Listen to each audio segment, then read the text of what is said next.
vision de Sa Majesté le roi Mohammed VI pour l'Atlantique, qui est une vision ambitieuse, audacieuse, qui place l'élément humain au centre de la stratégie de développement pour l'ensemble de la façade atlantique et se décline à travers des projets concrets,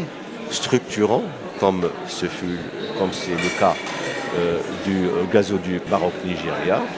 qui est un projet ambitieux pour toute la région, pour plus de 13 pays, qui crée de la croissance, qui crée de la richesse et qui permet de connecter l'ensemble des réseaux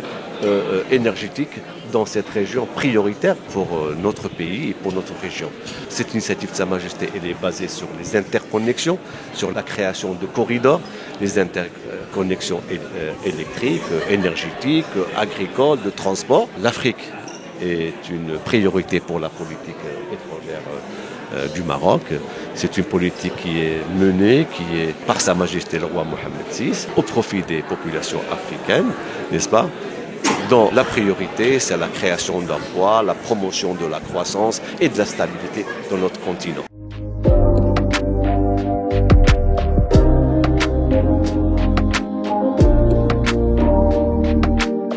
La 12e session de cette année, elle a choisi d'aborder un certain nombre de questions à la fois géopolitiques et géoéconomiques pour affronter les grands défis que connaît le monde, notamment dans la construction d'un nouveau Sud qui est conscient à la fois de son identité commune, mais surtout qui regarde le futur,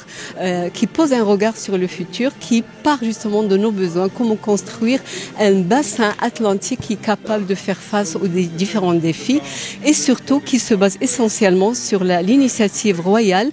sur l'Atlantique et qui tient et qui ouvre justement les perspectives de désenclavement pour le Sahel. Je crois que cette vision qui est basée sur la solidarité, la construction donc de ponts avec notre profondeur africaine est en soi un important atout qui nous permet justement d'engager des discussions pour porter ce regard sur le futur et pour affronter, comme je le disais, les nouveaux défis.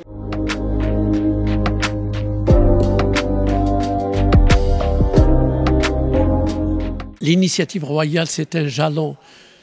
sur la voie d'une Afrique développée, consolidée, intégrée, qui construit une unité d'intégration